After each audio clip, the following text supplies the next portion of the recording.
الذين ينقضون عهد الله من بعد ميثاقه ويقطعون ما أمر الله به أن يوصل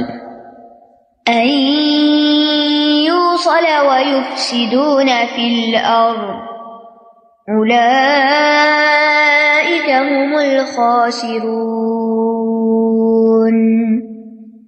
وہ لوگ جو اللہ کے عہد کو اسے پختہ کرنے کے بعد توڑ دیتے ہیں اور اللہ نے جس چیز کے جوڑنے کا حکم دیا وہ اس کو کاٹ ڈالتے ہیں اور وہ زمین میں فساد کرتے ہیں، یہی لوگ دراصل خسارہ پانے والے ہیں۔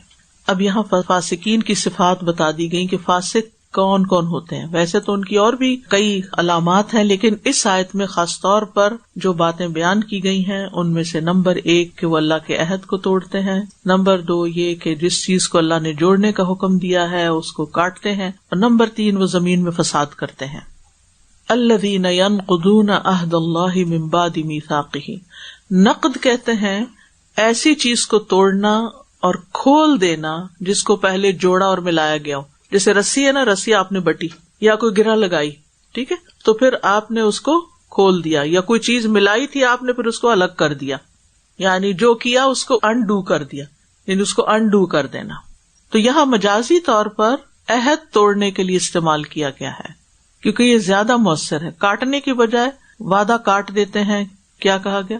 کھول دیتے ہیں، کیونکہ جب کسی چیز کو باندھ کے کھولا جائے تو اس کی حیت بھی بگڑ جاتی ہے، اس کی شکل بگڑ جاتی ہے۔ رسی کو کھول دیں آپ، بٹی ہوئی رسی کو کھول دیں، کیا ہوتا ہے؟ بل سے پڑ جاتے ہیں۔ اسی طرح جب کسی چیز کا جیسے ریپر کھول دیتے ہیں ٹافی چاکلیٹ کا، پھر کیا ہوتا ہے؟ شکل خراب ہو جاتی ہے نا اس کی۔ تو ینقضون عہد اللہ من بعد میثاق، عہد تو آپ کو معلوم ہی ہے، وعدے کے معنی میں استعمال ہوتا ہے معاہدے کے لیے۔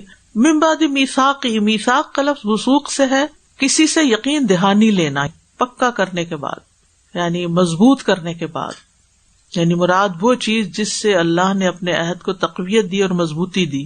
اور میثاق وہ عہد ہوتا ہے جسے قسم کے ساتھ پختہ کیا جاتا ہے۔ سورۃ مائدہ میں آتا ہے وَاذْكُرُوا نِعْمَتَ اللَّهِ عَلَيْكُمْ وَمِيثَاقَهُ الَّذِي وَاثَقَكُم بِهِ، اور اللہ کی جو نعمت تم پر ہے اسے یاد رکھو، اور اس کے پختہ عہد کو بھی جو اس نے تم سے مضبوط باندھا ہے۔ اور عہد کا لفظ یہاں عام ہے، اس سے مراد وہ عہد بھی ہے جو بندوں اور اللہ کے بیچ میں ہے، اور وہ عہد بھی جو بندے اور بندے کے بیچ میں ہے، انسان اور انسان کے بیچ میں جو عہد ہوتے ہیں، کانٹریکٹس ہوتے ہیں۔ اللہ کے ساتھ ہم نے کون سا عہد کیا تھا؟ عہد الست۔ اللہ سبحانہ تعالیٰ کے ساتھ ہم نے جو عہد کیا وہ عہد الست تھا۔ جب اللہ تعالیٰ نے ہمیں اپنے باپوں کی پشت سے نکالا اور ہم سے عہد لیا، اس وقت ہم چیونٹیوں کی شکل میں تھے، ٹھیک ہے۔ اس کا ذکر سورۃ الاعراف 172 میں آتا ہے، جا کے آپ آیت نکال کے ترجمہ دیکھ لیجئے۔ اسی طرح ہم نے اللہ کی اطاعت کا عہد بھی کیا تھا، یعنی عہد الست میں تو اللہ تعالیٰ نے ہم سے پوچھا تھا الست بربکم، کیا میں تمہارا رب نہیں؟ سب نے کہا ہاں آپ ہی رب ہیں، اور دنیا میں آ کے بھول گئے۔ اسی طرح اللہ تعالیٰ کی اطاعت کا عہد، جو ہم لا الہ الا اللہ پڑھ کے کہتے ہیں کہ ہم آپ ہی کو صرف معبود مانتے ہیں، اور پھر ہم اس کو چھوڑ کے اوروں کے پیچھے چل پڑتے ہیں۔ اور تیسرا ہے نبی صلی اللہ علیہ وسلم پر ایمان لانے کا عہد، جو ہر نبی نے اپنے قوم سے لیا تھا، اپنی امت سے لیا تھا، اہل کتاب سے بھی لیا گیا، باقیوں نے بھی۔ اور پھر باقی عہد جو انسان سے کرتا ہے، اس کی تو مختلف شکلیں ہوتی ہیں، جو کچھ لیگل شکل میں ہوتے ہیں، کچھ ڈے ٹو ڈے لائف میں کیے ہوئے وعدے ہوتے ہیں۔ ہمارے دین میں عہد توڑنے کی ممانعت ہے۔ عہد توڑنا کس کی صفت بتائی گئی ہے؟ منافق کی، ٹھیک ہے۔ اور یہ دین کے منافی صفت ہے۔ نبی صلی اللہ علیہ وسلم نے فرمایا لا ایمان لمن لا امانت لہ ولا دین لمن لا عہد لہ، اس شخص کا ایمان نہیں جس میں امانت کا پاس نہیں، اور اس شخص کا دین نہیں جو عہد کی پابندی نہیں کرتا۔ اور منافق کے بارے میں آیا کہ 3 خصلتیں جس میں ہوں وہ منافق ہے، خواہ نماز پڑھتا ہو، خواہ روزہ رکھتا ہو اور اپنے آپ کو مسلمان سمجھتا ہو، قیامت کے دن وہ منافقین میں سے اٹھایا جائے گا، یعنی عملی منافق جو ہے ان میں سے اٹھایا جائے گا۔ جو بات کرے جھوٹ بولے، وعدہ توڑے اور امانت میں خیانت کرے۔ تو جب کوئی عہد شکنی کرتا ہے تو اس کے اندر نفاق کا بیج پڑ جاتا ہے، اور یہ چیز قیامت کے دن انسانوں کے لیے بڑی شرمندگی کا باعث ہوگی، کیونکہ دھوکہ دینے والا، عہد توڑنے والا قیامت کے دن اس کا ایک خاص جھنڈا ہوگا جس سے وہ پہچانا جائے گا کہ یہ دھوکے باز انسان ہے۔ جیسے ہم عام طور پر بندوں سے وعدہ کر لیتے ہیں، خاص طور پر بزنس میں آپ دیکھیں کہ اتنے دن میں ڈیلیوری دے دیں گے اور پھر اس کے بعد بھول جاتے ہیں. بیک ہوم تو آپ دیکھیے خاص طور پہ درزی سے کپڑے سلوانا ہی ایک مشکل ترین کام ہو جاتا ہے. بس کل تک تیار ہوگا، وہ کل پتہ نہیں کب آئے گی، اور اس کو کچھ اہمیت ہی نہیں دی جاتی. یعنی وعدے پہ وعدے توڑنا، وعدے کر کے بھول جانا. ہاں 1 گھنٹے میں آ رہے ہیں اور پھر 10 گھنٹے نہیں پہنچتے. یعنی وعدے کو کوئی اہمیت ہی نہیں دیتے ہم. یعنی بچوں میں آپ دیکھ لیں، بچے کیا بڑوں میں بھی آپ دیکھ لیں، جو کہتے ہیں وہ کر کے نہیں دیتے. تو پھر اسی طرح کچھ وعدے خاص مواقع پر ہوتے ہیں، عہد ہوتے ہیں، ان کو بھی پورا کرنا ضروری ہوتا ہے. جیسے کسی کو کچھ دینے کا وعدہ کیا، کسی کے ساتھ کسی کام کا کمٹ کر لیا اور پھر اس کو پورا نہ کرنا، چھوٹی چھوٹی باتوں پہ سستی کر جانا. فاسقین کا دوسرا کام کیا ہے؟ وَيَقْطَعُونَ مَا أَمَرَ اللَّهُ بِهِ أَن يُوصَلَ، کہ اللہ نے جس چیز کو جوڑنے کا حکم دیا وہ اس کو کاٹتے ہیں. اب کس چیز کو جوڑنے کا حکم دیا؟ اس میں بہت ساری چیزیں آتی ہیں. سب سے پہلے ہمیں کس کے ساتھ جڑنا چاہیے؟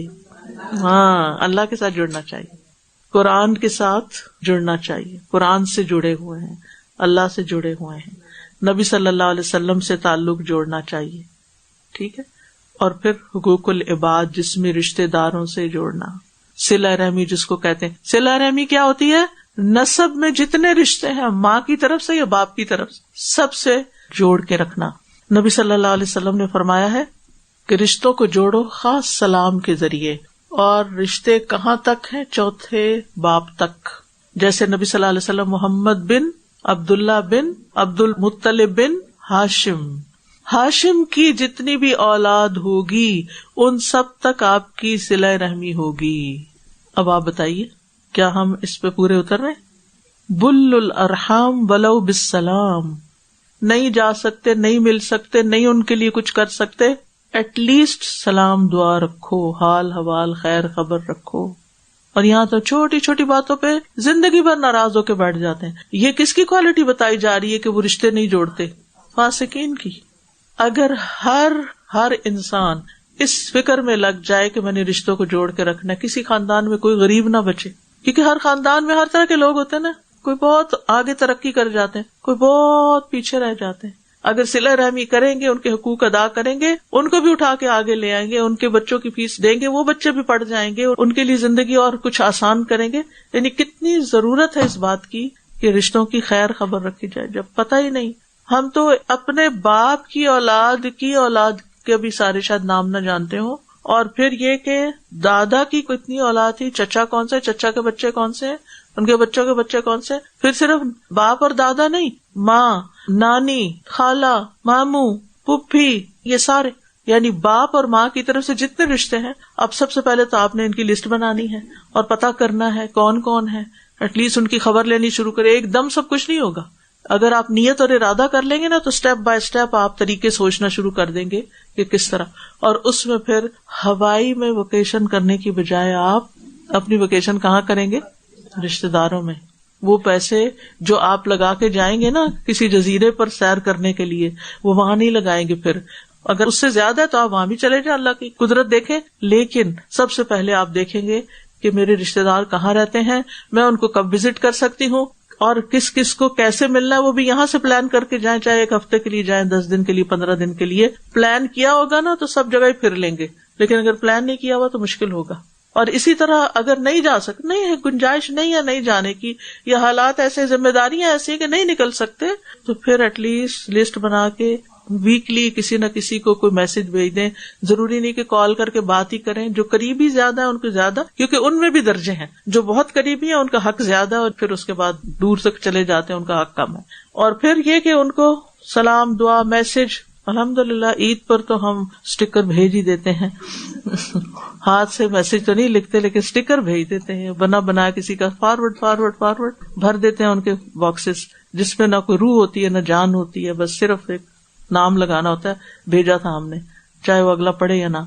تو بہرحال رحم کے رشتے جوڑنا یہ بڑا ضروری ہے. نبی صلی اللہ علیہ وسلم نے اپنی بیماری کے ایام میں کہا تھا، تمہارے رشتے دار یعنی رحم کے رشتوں کو توڑنے سے بچو. صلہ رحمی کی وجہ سے رزق اور عمر میں برکت ہوتی ہے، اور جو کاٹے اس سے جوڑنا چاہیے، اور جو ہم سے نہ ملنا چاہے اس کو بھی سلام دعا اور کوئی نہ کوئی تحفہ تحائف بھیج دینا چاہیے. نبی صلی اللہ علیہ وسلم نے فرمایا صلہ رحمی کرو اگرچہ وہ پیٹھ پھیریں، کیونکہ اصل صلہ رحمی وہ کرتا ہے جو کاٹتا ہے، جو دور بھاگتا ہے. اور اس کے برعکس قطع رحمی کا نقصان کیا ہے کہ یہ ملعون فعل ہے. قرآن مجید میں ایسے لوگوں پر لعنت بھیجی گئی ہے جو رشتوں کو کاٹ دیتے ہیں، چھوٹی چھوٹی باتوں پہ ناراض ہو کے بیٹھ جاتے ہیں.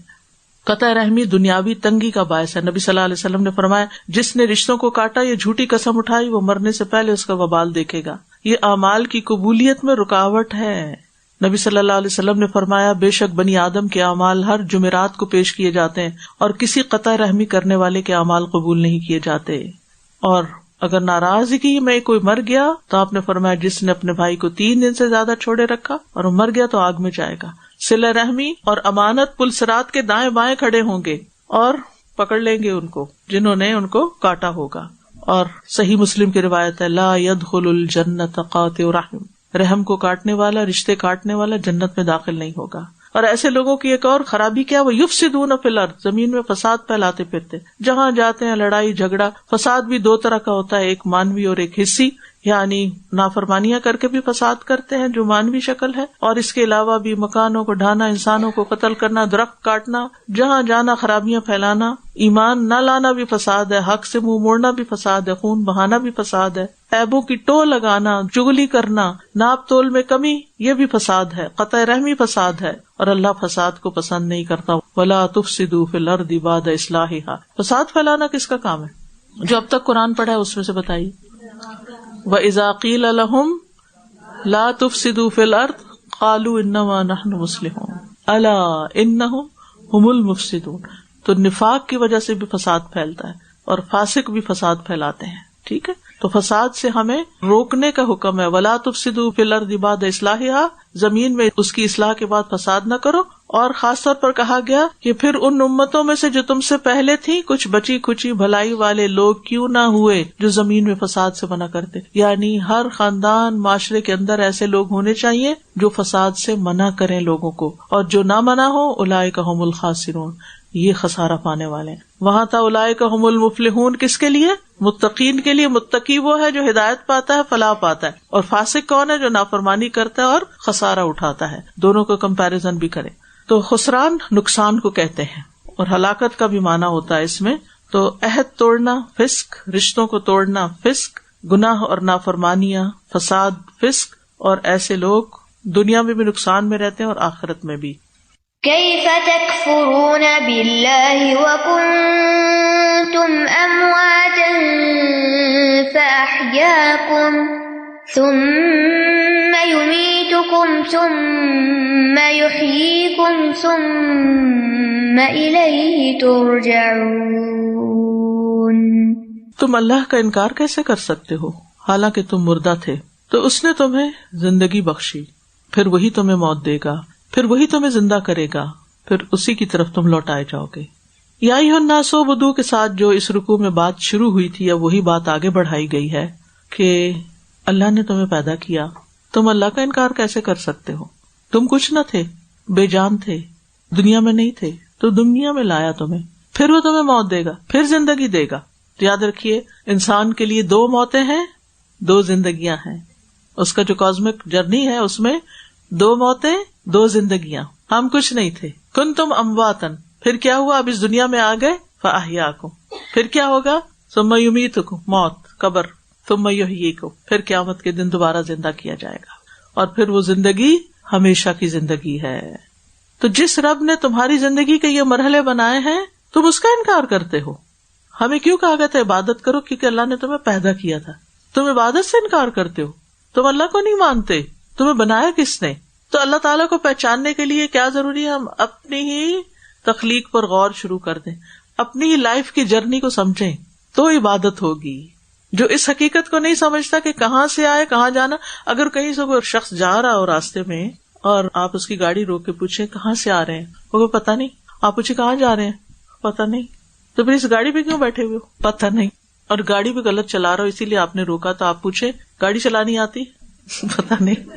نہ زندگی گزارنی آتی ہے، نہ منزل کا پتہ ہے، نہ آغاز کا پتہ ہے، نہ انتہا کا پتہ ہے. بس چلے جا رہے ہیں. بس صبح اٹھتے ہیں، شام ہوتی ہے، صبح ہوتی شام ہوتی، زندگی یوں ہی تمام ہوتی ہے، بات ختم. بلی کتے کی طرح وہ بھی صبح اٹھتے ہیں، شام سو جاتے ہیں، پھر اٹھتے ہیں، سو جاتے ہیں. بس ختم. ایسے تھوڑی جانا ہے, کچھ کر کے جانا ہے. کیا کرنا ہے؟ سب سے پہلے تو اللہ کو راضی کرنا ہے. کیسے کرنا ہے؟ اس کی ہدایت کے مطابق, اس کی کتاب کے مطابق. اور اس میں سب سے پہلا کام ایمان, اپنے ایمان پہ کام کرنا ہے, اور اپنے بچوں کے بھی ایمان پہ کام کرنا ہے, اور ایمان بڑھانے والے کام کرنا ہے, اور ان چیزوں سے رکنا ہے کہ جو ایمان کو گھٹاتے ہیں. تو فرمایا تو کیسے انکار کر سکتے ہو؟ کیفا کا لفظ حرف استفہام ہے, یعنی سوال لیا ہے, لیکن بعض سوال کچھ پوچھنے کے لیے ہوتے ہیں, بعض سوال کچھ بتانے کے لیے ہوتے ہیں, اور بعض سوال ڈانٹ کے لیے ہوتے ہیں. تم نے یہ کیسے کر لیا؟ تم کیسے انکار کر رہے ہو؟ یہ ایک طرح سے ڈانٹ کا سوال ہے. کیسے انکار کرتے ہو؟ اور پھر اللہ کے وجود کا انکار, اور پھر دوبارہ جی اٹھنے کا, آخرت کا انکار. وَكُنْتُمْ أَمْوَاتًا, تم مردہ تھے, یعنی تمہاری روح جب تک تمہارے جسم میں نہیں آئی, اس دنیا میں نہیں آئی, تم ایک ایسی حالت میں سوئے پڑے تھے کہ تمہیں خود بھی اس کا نہیں پتا تھا. عدم سے وجود میں کون لایا؟ اللہ. هل أتى على الإنسان حين من الدهر لم يكن شيئا مذكورا, انسان پہ زمانے کا ایک لامتناہی ہی وقت ایسا گزرا جب وہ قابل ذکر چیز نہیں تھا. پھر اللہ نے ہمیں مٹی سے بنایا, یعنی آدم علیہ السلام کو, پھر اس کے بعد دوبارہ ماں کے پیٹ میں حقیر پانی سے بنایا. ثم یمیتکم, پھر وہی تمہیں موت دے گا, یعنی یہ دنیا میں آنے کے بعد ہوگا. کل نفس ذائقۃ الموت, ہر جان کو موت کا مزہ چکھنا ہے, کوئی موت سے فرار نہیں. موت اس دنیا کی زندگی کا اختتام ہے, آخری منزل ہے. ثم یحییکم, پھر وہ تمہیں زندہ کرے گا. صرف مر کے سو نہیں جانا بلکہ اٹھنا بھی ہے. ثم الیہ ترجعون, پھر اس کی طرف لوٹائے جاؤ گے. یہ جو دوسرا ہے نا, ثم یحییکم, یہ موت کے بعد پھر تمہیں اٹھائے گا. کہتے ہیں کہ یہ قبر میں سوال جواب کے لیے اٹھایا جائے گا, پھر سلا دیا جائے گا, اور قیامت کے دن پھر اٹھ کے سب اپنی قبروں سے وہ بات ہوگی, اور ہر روح اپنے جسم کو پہنچے گی. کتنی روحیں ہوں گی تقریباً, کو اندازہ ہے؟ سوچ کے دل کو کچھ ہو جاتا ہے. کتنے انسان اٹھیں گے اس زمین سے؟ سب اٹھیں گے. جیسے ٹڈیاں اٹھتے ہیں, اینٹ اٹھائیں تو ٹڈیاں تب کر رہی تھی, ایسے ہی زمین سے اٹھیں گے. جراد منتشر, ہر روح اپنے جسم کو پہچانتی ہے, اسی میں آ کے ڈلے گی. کیا کیلکولیشن ہے, سبحان اللہ. یعنی اگر ہمیں تو کوئی چیز تقسیم کرنی ہو نا, تو کسی نہ کسی کو بھول جاتے ہیں, وہ کس کا حصہ کس کا حق دینا یاد ہی نہیں رہتی چیزیں. اللہ تعالیٰ یہ روحوں کو جب جسموں میں واپس لائے گا, یہ کیا مرحلہ ہے؟ یہ کوئی معمولی مرحلہ ہے؟ یہ کوئی چھوٹی سی چیز ہے؟ اس سے اللہ کی عظمت کا اندازہ لگائیے. ثم الیہ ترجعون, پھر اس کی طرف واپسی ہے. اللہ تعالیٰ فرماتے ہیں افحسبتم انما خلقناکم عبثا وانکم الینا لا ترجعون, تم سمجھتے ہو کہ ہم نے تمہیں ایسے بیکار پیدا کیا اور تم ہماری طرف واپس نہیں لائے جاؤ گے؟ واپس لائے جاؤ گے. ایک اور جگہ پر آتا ہے سورۃ القیامہ میں, ایحسب الانسان ان یترک سدی, انسان سمجھتا ہے اس کو ایسے بیکار چھوڑ دیا جائے گا, اس سے سوال جواب نہیں ہوں گے, اس کا حساب نہیں ہوگا, ایک ایک دن کے ایک ایک گھنٹے اور ایک ایک منٹ کا پوچھا جائے گا یہ کیا کیوں تھا. تو اس کے لیے تیار رہے, اس جواب کے لیے. تو اللہ تعالیٰ نے پہلی بار پیدا کیا, وہ دوبارہ بھی کرے گا, اس کے لیے دوبارہ زندہ کرنا مشکل نہیں. اللہ تعالیٰ فرماتے ہیں ما خلقکم ولا بعثکم الا کنفس واحدہ, تمہارا پیدا کرنا اور تمہیں دوبارہ اٹھانا بس ایک نفس کی طرح پیدا کرنا ہے. یعنی جیسے ایک پیدا کرنا ہے سب کو, اللہ تعالیٰ ایک ہی وقت میں سب پیدا کر دے گا. اور کائنات میں بے شمار نشانیاں ہیں, خود ہماری نیند نشانی ہے کہ روز سوتے ہیں, روز مرتے ہیں, اور روز دوبارہ زندہ ہوتے ہیں. اور پھر آپ دیکھیں کہ سب کو اٹھایا جائے گا, انسانوں کو, حیوانوں کو, اور پھر ایک ایک پور درست بنا دی جائے گی, ایک ایک چیز انسان کے اعضاء کہیں بھی بکھر جائیں, اس کی مٹی کہیں بھی رل جائے, لیکن وہ دوبارہ, چاہے اس کی جسم کے اوپر ایک بہت بڑا پلازا کھڑا کر دیا جائے, ایک بہت بڑی ہائی رائز کھڑی کر دی جائے, اور اس کے نیچے دبا ہو, اس کو بھی اللہ تعالیٰ نکال باہر کرے گا. فلم نغادر منہم احدا, ایک کو بھی نہیں چھوڑا جائے گا. والذی خلق لکم ما فی الارض جميعا ثم استوى إلى السماء فسواهن 7 سماوات وهو بكل شيء عليم. وہی تو ہے جس نے تمہارے لیے وہ سب کچھ پیدا کیا جو زمین میں ہے, پھر وہ آسمان کی طرف متوجہ ہوا تو ان کو ٹھیک ٹھیک 7 آسمان بنا دیا, اور وہ ہر چیز کا خوب علم رکھنے والا ہے. یہاں اللہ تعالیٰ کے مزید احسانات کا ذکر ہے. شروع میں بتایا تھا نا کہ اللہ کی عبادت کرو کیونکہ اس نے تمہیں پیدا کیا, تمہارے لیے زمین کو بچھونا اور آسمان کو چھت بنایا اور آسمان سے پانی اتارا تمہیں کھانا دیا. بس چند چیزوں کا ذکر تھا. یہاں کیا فرمایا؟ یہ سب کچھ تمہارے لیے بنایا. خلق لکم ما فی الارض جمیعا. اس سے کیا پتہ چلتا ہے؟ کتنی چیزیں ہیں بتائیے؟ بے شمار. سب کس کے لیے؟ ہمارے لیے، انسانوں کے لیے، میرے لیے، آپ کے لیے. کس کس چیز کا شکر ادا کریں گے؟ سبحان اللہ. یعنی ہمارا رواں اللہ کے احسانات میں دبا ہوا ہے. یعنی درخت ہوں، کھیتیاں ہوں، پہاڑ ہوں، نہریں ہوں، یہ سب کچھ انسان کے لیے بنا ہے اور یہ اللہ کا بندوں پر احسان ہے. اور یہ دیکھ رہے ہیں اللہ تعالیٰ کہ اتنا کچھ لے کے شکر کتنا ادا کرتے ہیں. ثم استوى الى السماء. پھر وہ آسمان کی طرف متوجہ ہوا. استوا کے 3 معنی ہوتے ہیں. ایک ہے کسی چیز کا مکمل ہونا، کامل ہو جانا، جیسے موسیٰ علیہ السلام کے بارے میں آتا وَلَمَّا بَلَغَ أَشُدَّهُ وَاسْتَوَى، اور جب وہ اپنی جوانی کو پہنچا اور پورا طاقتور ہو گیا. دوسرا استوا کا معنی ہوتا ہے بلند ہونا، جب اس کے بعد علا آئے. ثم استوى على العرش، پھر وہ عرش پر بلند ہوا. سورۃ زخرف میں آتا ہے لِتَسْتَوُوا عَلَى ظُهُورِهِ، تاکہ تم ان کی پیٹھوں پہ جم کے بیٹھو. ٹھیک ہے. اور تیسرا معنی ہے ارادہ کرنا، جب اس کے بعد الہ آئے. ثم استوى الى السماء، یعنی آسمان کا ارادہ کیا، متوجہ ہوا. فسواہن 7 سماوات، اور ان کو 7 آسمان بنا دیا اوپر تلے. حدیث میں آتا ہے صحیح مسلم میں رسول اللہ صلی اللہ علیہ وسلم نے میرا ہاتھ پکڑ کر فرمایا اللہ عز و جل نے مٹی کو ہفتے کے دن پیدا کیا، اتوار کے دن اس میں پہاڑ پیدا کیے، درختوں کو پیر کے دن پیدا کیا، مکروہات منگل کے دن پیدا کیے، نور کو بدھ کے دن پیدا کیا، جمعرات کے دن زمین میں چوپائے پھیلائے. آدم علیہ السلام کو جمعہ کے دن عصر کے بعد مخلوق میں سب سے آخر جمعہ کی گھڑیوں میں سے آخری گھڑی عصر اور رات کے درمیان پیدا کیا. وَهُوَ بِكُلِّ شَيْءٍ عَلِيمٌ، اور وہ ہر چیز کو خوب جانتا ہے. الا یعلم من خلق، کیا وہ نہیں جانے کا جس نے بنایا، جس نے پیدا کیا؟ اس سے کوئی چیز چھپی ہوئی ہے؟ ہرگز نہیں. اب اس میں علماء کے بیچ میں ڈسکشنز ہیں، کیا پہلے آسمان پیدا ہوا یا پہلے زمین پیدا ہوئی.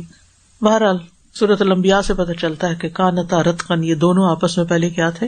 جڑے ہوئے تھے. ففتقناہما، اور پھر اللہ نے ان کے اندر جو جو چیز بنانی رکھنی تھی اس نے اپنی مرضی سے رکھی.